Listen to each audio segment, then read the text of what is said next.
Do you know what this is? And this. How about this? This, and this. This is a severe violation of international law by the European Union. Let me explain. This is a Adumim region, a very strategic area located in the heart of Israel, bounded by Jerusalem on the west up to the Jordanian border in the east. According to the Oslo Accords, the Adumim region is considered Area C, meaning that this area is under full Israeli security and administrative control. But is it?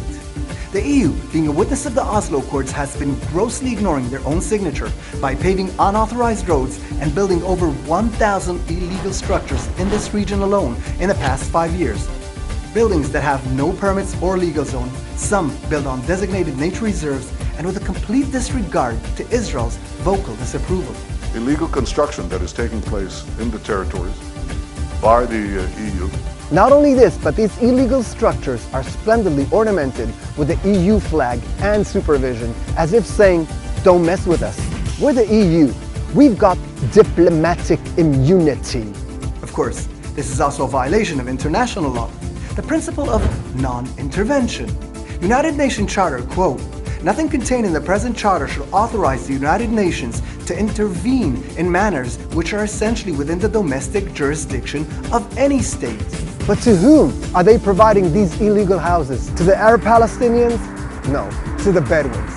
Today, the local Bedouins are exploited in a very calculated strategy by the EU, formerly called Area C and Palestinian state building, aimed to create de facto Palestinian control over this area. Official EU document 2014, quote, "The European Union and the PA are now actively participating in the planning and zoning of Area C, which, if successful, could pave the way for development and more authority of the PA over Area C." Now, why should the Palestinians want to negotiate when the EU instigates unilateral actions in their favor? The European Union would always encourage direct talks, not unilateral steps on both sides, to find the solution of the two states. In monetary terms, the EU has invested tens of millions of euros in this illegal land grab. This is how temporary Bedouin sites expanded and developed into permanent settlements in just a few years' time. Israel's protest to the EU was answered by a cynical excuse: humanitarian aid. Cynical because, quote, "The EU report on Area C and Palestinian state building proposes a rationale for EU intervention in Area C while shifting the general approach from purely humanitarian response to longer-term and development-oriented activities." Official EU document.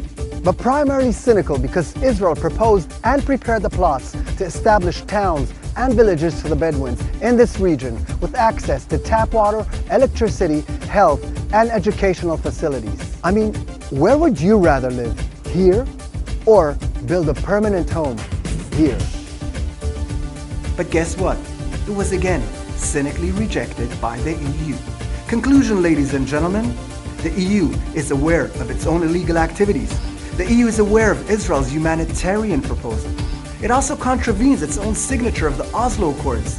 The EU is violating international law. The EU is completely disrespectful of Israel's government. Stop building illegal settlements.